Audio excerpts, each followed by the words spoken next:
Muy buenos días, queridos jóvenes, estudiantes de cuarta y secundaria.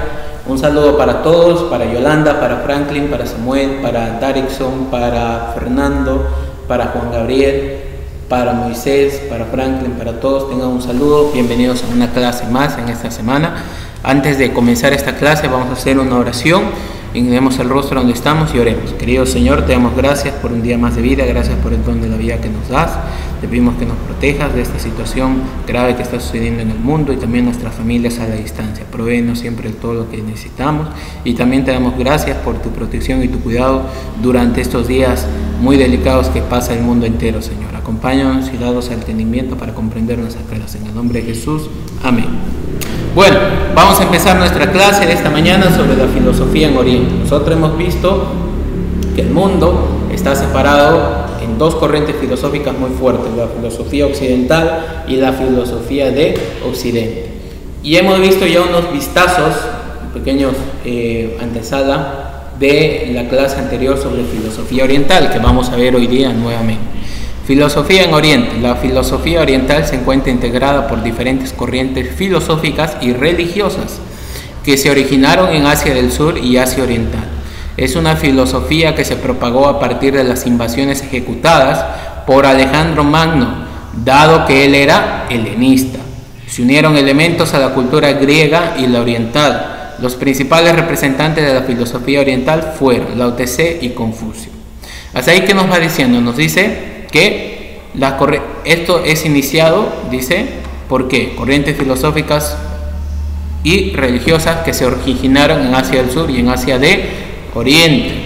Ahora, ¿por qué se propagó esta filosofía? A partir de las invasiones ejecutadas por Alejandro Magno. Recordemos que él llegó a conquistar parte de la India, o sea, llegó en exploración hasta la India y él era helenista. Entonces, obviamente que él, cuando un gobierno, un imperio conquistaba una cierta cantidad de territorio, sea un pueblo, una nación, lo que sea, ellos imponían su forma de pensamiento y su filosofía a ese lugar.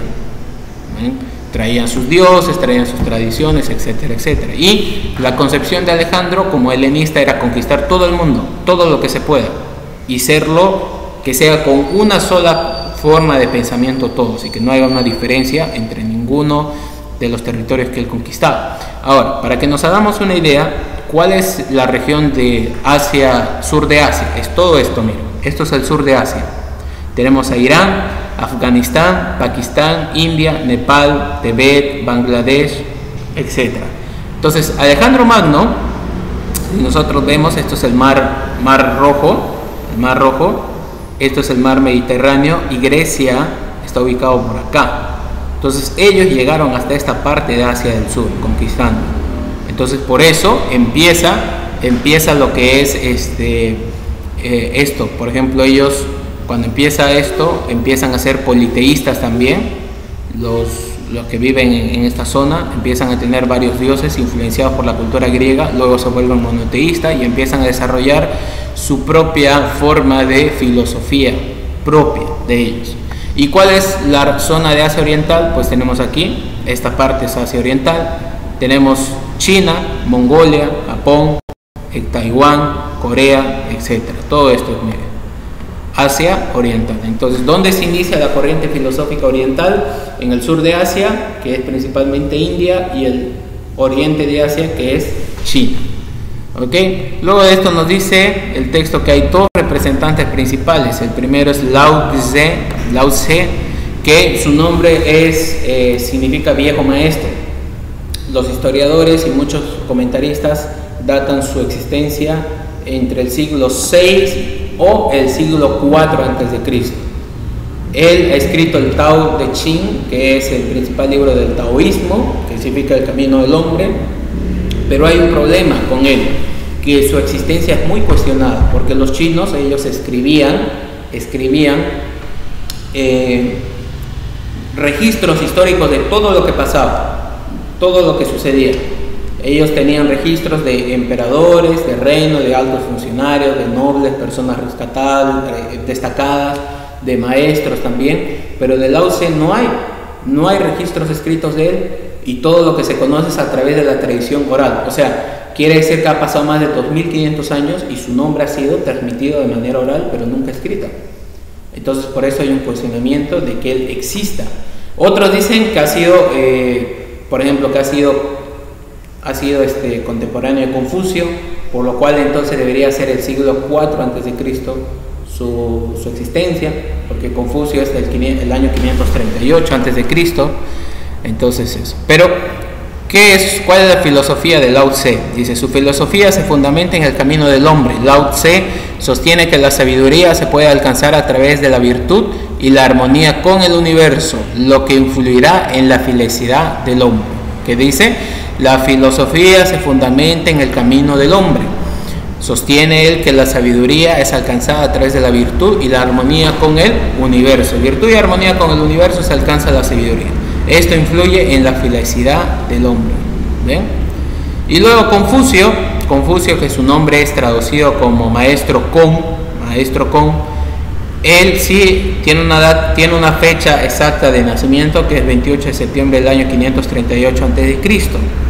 La cualidad que él tiene es que además que él era maestro, o sea, era un maestro filósofo, era un filósofo de la dinastía china, él era un funcionario también. Entonces él, al ser un funcionario, obviamente que habían registros de él, y se han encontrado muchos registros que evidencian su existencia de él y cosas que él ha desarrollado y aportes que ha hecho. Ahora, ¿qué nos habla de la filosofía de Confucio? Se enfoca en los seres humanos y sus relaciones. Y esto es muy peculiar porque obviamente él era un funcionario, era un noble, era un funcionario, y él estaba en el entorno de relaciones sociales e interpersonales con otras personas. El confucianismo hace énfasis en las ceremonias formales en todos los ámbitos de la vida. Por ejemplo, el caso de las relaciones entre un jefe y un empleado, el esposo y la esposa, y un padre y un hijo. En todas estas relaciones se deben mostrar tres cosas, él dice: lealtad, respeto y benevolencia. Esa benevolencia es ayudar, es un espíritu de poder contribuir o apoyar, ¿no?, al superior y al subalterno, y en viceversa. Entonces él dice, tiene que haber tres cosas en todas las relaciones. Y esos son los tipos de aportes que hacen los filósofos. Un filósofo aporta con tipos de pensamientos también para la convivencia del ser humano en diferentes áreas. Entonces él dice, todas las relaciones tienen que tener tres cosas: lealtad, respeto y benevolencia. En viceversa, tanto jefe al que está bajo el subalterno y al revés. Luego tenemos el budismo.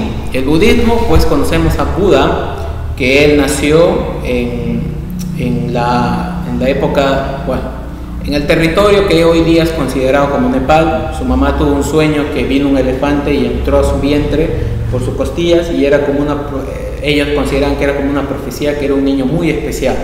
Entonces cuando él creció, él era de una familia noble, una familia que tenía posiciones, tenía un estatus social considerable en esa cultura. Él veía el sufrimiento, veía la guerra, veía el sufrimiento de la gente, y se preguntaba por qué la gente sufre. ¿Habrá el sufrimiento? ¿Existirá el sufrimiento? ¿Cómo se puede alcanzar la paz? Etcétera. O sea, él era un pacifista. Entonces llega un momento donde él se propone sentarse debajo de un árbol y no moverse de ahí hasta alcanzar la paz y la plenitud superior. Y dice la tradición que 6 horas después amaneció y ya había alcanzado él eso y se fue. Entonces concluyó él que el sufrimiento existe, que el sufrimiento es palpable, y también algo muy importante que aquí dice en el texto, que por ejemplo dice, mire, la filosofía se maneja, el budismo persigue un objetivo principal y llega al autoconocimiento, y eso es lo que él habla. Tú te puedes conocer a ti mismo totalmente si meditas. Por eso que los budistas meditan, están en una posición de meditación, de posición de loto, flor de loto. ¿Para qué? Para meditar, ¿no?, y alcanzar ese autoconocimiento, esa paz interior. ¿Ven? Y nos dice, el budismo acepta la existencia de un Dios propio dentro de cada ser humano y que solo puede vislumbrarse conociéndose a sí mismo. Entonces dice, no, cada persona tiene un Dios dentro, solo que no lo conoce, tiene que meditar y llegarlo a conocer. Hasta aquí terminamos la clase. Miren, es importante conocer todas estas filosofías. Nosotros bien tenemos una filosofía cristiana, un conocimiento de fe, ¿no? Conocemos un Dios, pero también muchas de estas cosas aplicamos también en nuestras convicciones cristianas. Por ejemplo, la lealtad, el respeto, ayudar, solidaridad, ¿no? Vemos un mundo de sufrimiento, buscamos de alguna manera ser feliz. Dios también se interesa por el ser humano, la felicidad del ser humano, y que sea feliz de la manera más posible que sea para el hombre. Entonces, obviamente que conocemos esto, ¿para qué? Para saber la concepción de otras personas también y cómo están contribuidas estas culturas que vemos en nuestra actualidad. El confucianismo, el taoísmo, el budismo existe hoy en día. No es algo, quizás para nosotros está alejado, pero en la otra parte del mundo es algo común que la gente ve. Entonces nosotros aprendemos esto para conocer un poco más, pero también tenemos nuestras convicciones cristianas establecidas y formadas también. Un saludo a todos, cuídense, no salgan, lávense las manos, cuiden a sus familiares y pronto nos vamos a estar viendo y de seguro que haremos una actividad como curso para pasarla bien todos. Hasta luego y cuídense.